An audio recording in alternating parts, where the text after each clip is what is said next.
My sister texted 15 minutes before my interview. Dropping the kids off, you'll handle it. I replied, no. By evening my family was calling me selfish. I didn't argue. I just made one post. By morning my dad was begging me to delete it. My name is Brooke. And I want to ask you something before I even start. Have you ever had a moment where you realize that the person you've been bending over backwards for your entire life has absolutely no idea what your life even looks like? 'Cause I did. And it happened 15 minutes before the most important phone call of my career. I'd been awake since 5 that morning. I'd rehearsed my answer so many times my roommate Deja knocked on my bedroom door and said, "Girl, you need to stop talking to yourself, you're scaring the cat." I had my notes laid out. I had a glass of water. I had my blazer on at 9 in the morning because it made me feel like I meant business, even sitting at my kitchen table. The interview was at 10. At 9:45 my phone buzzed. It was my sister Carla. "Hey, dropping the kids off around 10, you'll handle it, right?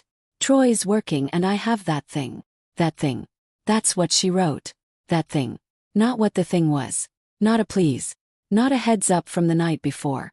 Not even a question mark. Just, "You'll handle it." I stared at that message for about 4 full seconds. And then I typed back 2 letters. "No." I want you to sit with that for a second. Just the word no. Not an explanation. Not an apology. Not, "I'm so sorry but I have a thing too." Just no. Clean. Final. Can you guess what happened next? She left me on read for 3 minutes. Then the typing bubble started. Then stopped. Then started again. And what came through was nothing. Silence. I put the phone face down, took a breath, and I got on that interview. And honestly, I think it went well. I felt sharp, I felt focused, and for 45 minutes I was just me. Brooke, the one who'd worked 2 jobs to pay for that certification, the one who'd been waiting on this opportunity for almost 8 months. Then I checked my phone. 7 missed calls. 3 from Carla. 2 from my mom Linda. 1 from my Aunt Rita. And 1 from a number I didn't even recognize, which turned out to be my cousin's boyfriend. Which, I still don't understand how that happened. And the text. Oh, the text. "Carla. Seriously. Real nice, Brooke. Mom. Call me. Your sister is upset. Carla again. I can't believe you right now." And then my dad Raymond, who almost never texts. "That wasn't very kind, sweetheart.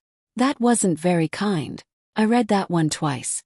My dad, who I adore, who I genuinely think is a good man, telling me that saying no to last-minute childcare 15 minutes before my job interview wasn't very kind. I didn't call anyone back right away. I made myself lunch, I changed out of my blazer, and I thought about what I wanted to do next. And here's the thing. I'm not a dramatic person. I don't like conflict. I actually tend to shrink when people raise their voices. If you'd known me even 2 years ago, I would have called Carla back, apologized, figured out where the kids ended up, and quietly cried in my room later. But something had shifted in me. I think it started around the time I turned 29 and I looked at my life and realized I had rearranged it, over and over, around what other people needed from me.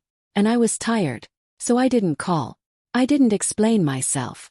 I didn't defend myself in the family group chat, which, trust me, was active. I made one post. I didn't tag anyone.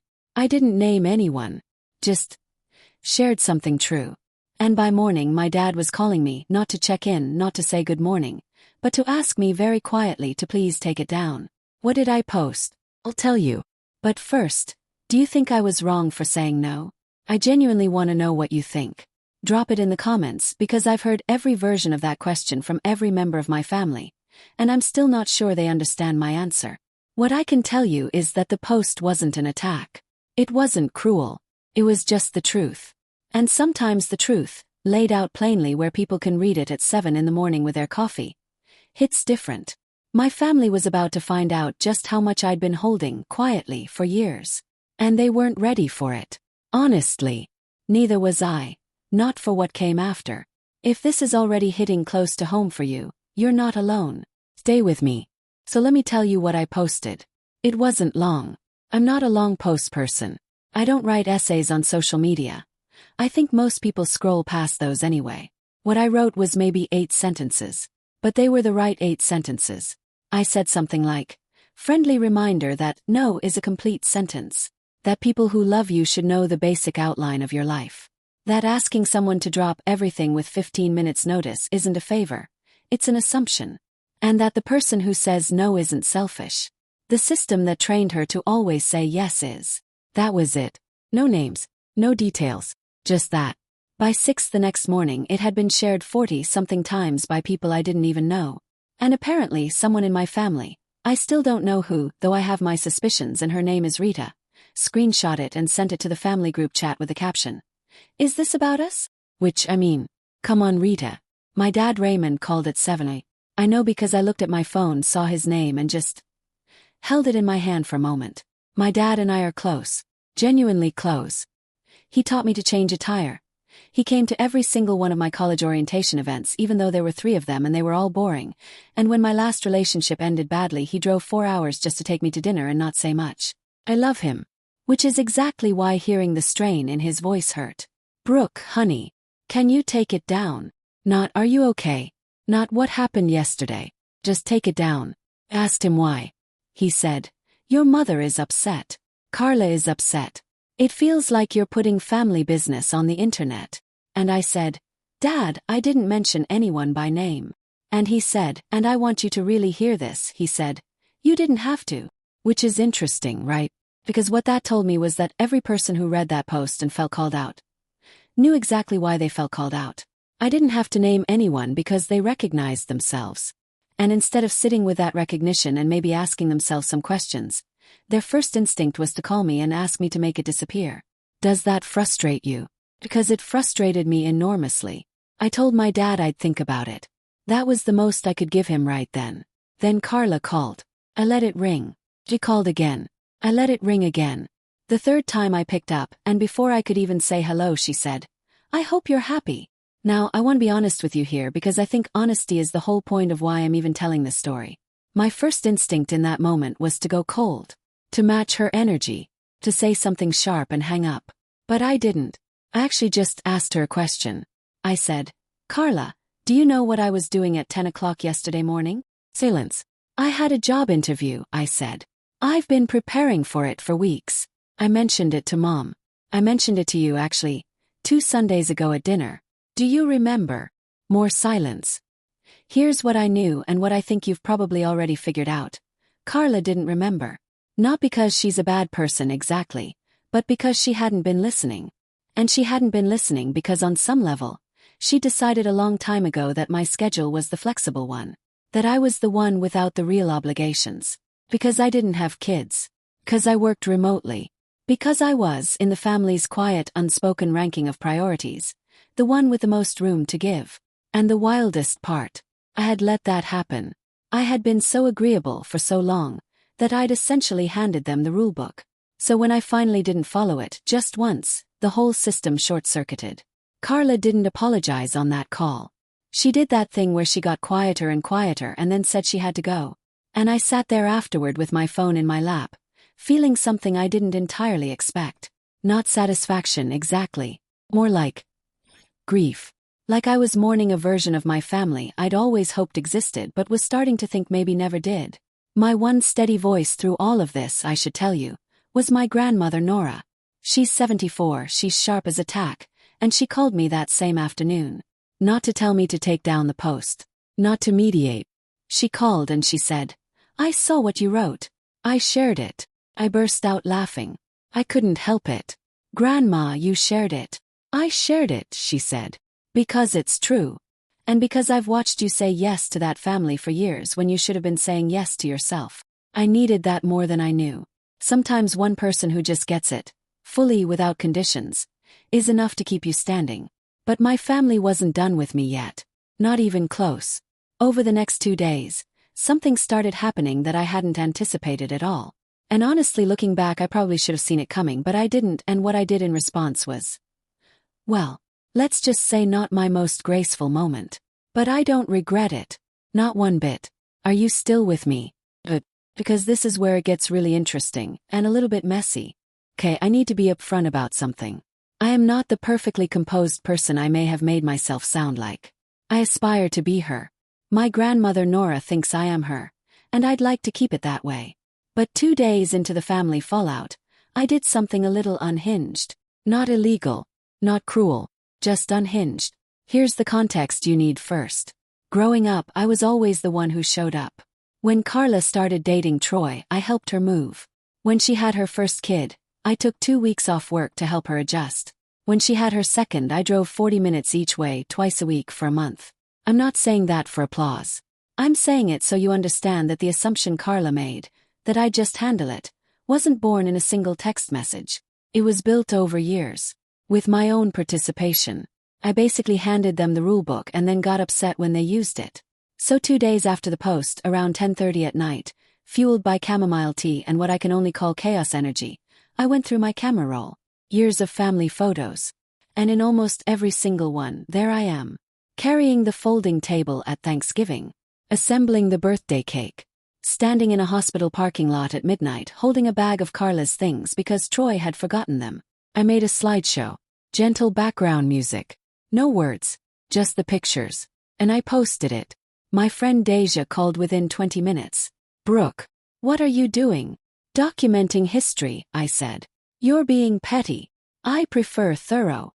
Do you think I should have posted it?" Because I've asked myself that about 40 times. It was all real, every image, every moment. But was it necessary? Probably not. Here's the thing about being quiet for too long though. When you finally stop, you sometimes overcorrect. I'm aware of that. Strangers in the comments understood immediately. But then my mom Linda called. And when my mom is truly upset, she doesn't raise her voice. She gets very, very calm. Which is somehow worse. "Brooke, you're embarrassing this family." That phrase meant everything in our house growing up. It didn't matter what had happened to you. If your response brought outside eyes to inside problems, that was the real offense. But I heard myself say, "Mom, I've been embarrassed quietly for years." The difference is nobody posted about that. She went silent, then said she had to go. After I hung up, I sat there wondering if I'd gone too far. Not because I was wrong, but because I was starting to question whether any of this was actually getting me what I wanted. Which, honestly, I hadn't fully figured out yet. My grandmother Nora called that evening. She didn't lecture me. She just said, "You've made your point, baby. They heard you. Now, what do you want to happen next?" That question stopped me completely. I'd been so focused on finally being seen that I hadn't thought past it. What did I actually want from Carla? From my mom. From my dad Raymond, who still called every day. Gentle and a little heartbroken each time. I deleted the slideshow that night. Not out of shame but because Nora was right. I'd said what needed saying. Repeating it wasn't going to move anything forward. What needed to happen next was a real conversation. The kind I'd been quietly avoiding for most of my adult life. I just had to figure out how to have it without either burning everything down or folding completely, because those had always been my two settings, and neither one had ever worked. Have you ever had to have that conversation? Not the argument but the real one. Stay with me because mine did not go the way I expected. I called Carla on a Thursday morning. Not a text. Not a voice memo. An actual phone call, which in our family in this day and age basically signals that something serious is happening. She picked up on the third ring, and her voice had that careful quality, like she was already bracing. "Hey," she said. "Hey, do you have a few minutes?" Yeah. I had thought about this conversation for 2 days. I'd even written some notes, which I then didn't look at once during the actual call, because that's how these things always go. But the preparation wasn't wasted. It helped me know what I actually wanted to say versus what I wanted to say out of anger. I told her I wasn't calling to argue. I told her I wasn't calling to relitigate the post or the slideshow or any of it. I just wanted her to understand one thing. I had a job interview, Carla. I'd been preparing for weeks. And you texted me 15 minutes before it started like my morning was just available. Like whatever I had going on could just move. Quiet on her end. "And the thing is," I said, "that's not the first time. That's just the first time I said no." What happened next surprised me. Carla didn't get defensive. She didn't go cold or make an excuse or bring up something I'd done wrong 3 years ago, which honestly I had prepared myself for. Instead she just said quietly, "I didn't know it was an interview." "I know," I said. "That's sort of the point." Another silence. Then, "I think I just always assume you're okay. Like you've always just handled things. So I stopped asking if you could." And there it was. Not an apology exactly, not yet. But something real. Something that cost her something to say. "I want to ask you, is that enough?" Someone finally admitting they took you for granted because you made it so easy. I went back and forth on that for the rest of the day. Because on one hand it's the truth, and the truth is what I wanted. On the other hand, understanding why something happened doesn't automatically fix how it felt. But it was a start, and I decided to treat it like one. The harder conversation, surprisingly, was with my mom Linda. My mom is a woman who held our family together through some genuinely difficult years, and she did it by being strong in a very specific way, which meant not showing weakness, not airing grievances, and handling everything internally. I respect that about her. I also think it's the exact blueprint I was handed, and the reason it took me until nearly 30 to say no to a text message. We met for coffee that Saturday. Her idea, which I took as a good sign. She looked tired. Not upset, just tired. And she opened with something I wasn't expecting. She said, "I owe you an apology." I genuinely didn't know what to do with my face. She said she'd been thinking since my posts about how many times over the years she'd sent me to smooth things over with Carla. How many times she'd called me first when there was a family problem because she knew I'd be reasonable. How many times she'd relied on me being the one who wouldn't make a fuss. "I think I made you the easy one," she said. And that wasn't fair. I had to look out the window for a moment because I was not going to cry in this coffee shop. I had decided that firmly on the drive over. We talked for almost 2 hours. About how we communicate, about old patterns. About the fact that my mom genuinely hadn't realized how much I'd been absorbing over the years because I'd hidden it so well. And that part is on me too, I know that. I was so committed to being capable and low maintenance that I never let anyone see the cost of it. My dad Raymond, bless him, stayed mostly out of the middle of it, which was actually a form of growth for him, because his instinct is always to broker peace immediately regardless of whether anyone is ready for it. He did call me after the coffee with my mom though, and he said, "She came home different. Good different." That meant something. Carla and I didn't have a big emotional breakthrough moment, in case you're waiting for one. What we had was more like a slow thaw. She texted me a few days later, an actual text, unprompted, asking how the interview had gone. I told her I thought it went well and that I was waiting to hear back. She said, "I really hope you get it. I mean that." And I believe she did mean it. I think she'd just forgotten for a long time to mean things out loud where I could hear them. I still hadn't heard back from the company though. And the waiting, combined with everything else that week, was doing things to my nerves that no amount of chamomile tea could fix. Then my phone rang. Unknown number. And I almost didn't pick up. I'm glad I did. But what happened next, I genuinely did not see coming. And neither will you. Picked up. It was the hiring manager, a woman named Sutton, which I remember thinking was a great name for someone who was about to determine my immediate future. She said they'd like to offer me the position. I want to tell you I responded with grace and professionalism. I want to tell you I said something composed like, "Thank you so much, I'm very pleased to hear that." What I actually said was, "Oh my gosh, seriously." Sutton laughed. She seemed fine with it. I got off the phone and sat completely still for about 30 seconds. Then I called Nora. Not my mom, not Carla. Nora, because she'd been there for every single part of this and she deserved to be the first to know. She picked up and before I could say a word she said, "Well, tell me something good." So I did. She made a sound that I can only describe as triumphant and then she said, "Now, are you going to tell your family?" Called my mom next. Linda picked up immediately, and when I told her she got quiet for a moment and then said, "Brooke, I'm so proud of you." Not, "Oh wonderful," not, "That's great, honey." Just direct, clear, "I'm so proud of you." From a woman who doesn't hand those words out easily. That landed exactly as heavily as it should have. My dad cried a little. He would not want me telling you that, but I think it's important information. And Carla. Carla texted back a string of emojis so long it took up half my screen, followed by, "Can I take you to dinner to celebrate?" Just us. We went the following Friday. And here's what I want to tell you about that dinner because I think it's the most important part of this whole story. We didn't talk about the texts or the posts or the phone calls for most of the meal. We talked about other things, her kids, my new job, a trip our parents were thinking about taking. Normal sister stuff. Comfortable in a way we hadn't been in a while. But toward the end, over the kind of dessert you order when you're not really hungry but the occasion calls for it, Carla put down her fork and said, "I'm sorry I didn't listen. At dinner that Sunday when you mentioned the interview. I'm sorry I wasn't paying attention. It was so specific. That's what got me. Not a general I'm sorry things got weird, but the exact moment. The Sunday dinner. She'd gone back and found it. Said, 'Thank you. That means a lot. She said. I need you to tell me when I'm doing that. I know I get caught up in my own stuff and I forget to, I don't know, show up for you the way you show up for me. I told her I'd work on asking instead of just absorbing. That was my part of it. Because it genuinely was. We split the dessert and she paid the bill before I could reach for my wallet. And honestly, that alone felt symbolic. Here's what I know now that I didn't fully know before all of this started. The people who love you are not always paying attention. That's not always malice. Sometimes it's just habit, comfort, the assumption that you're fine because you've always appeared fine.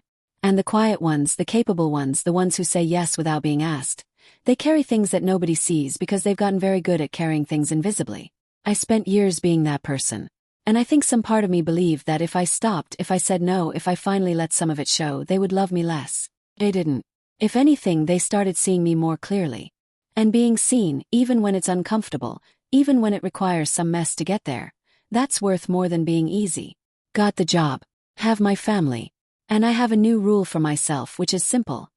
I will not set myself on fire to keep other people warm. Not anymore. Do I still help? Will I still show up? Absolutely. But on my terms. As a choice. Not as a default. And that, I think, is the difference. If any part of this story felt familiar to you, if you've ever been the one who just handles it, the one people call because you won't make a fuss, I really hope you heard something in here that was useful. Did I handle everything perfectly? Definitely not. The slideshow was a lot. I stand by it, but it was a lot. If this resonated with you, drop a comment. I genuinely read them, and honestly, after everything I just told you, I think we both know I could use the encouragement. And if something didn't sit right with you, tell me that too. Can take it. If you made it all the way here, thank you. Really. Means more than you know. A like goes a long way, and if you know someone who needs to hear this story, share it with them. Take care of yourselves. And maybe, just maybe, let someone else carry the folding table next Thanksgiving.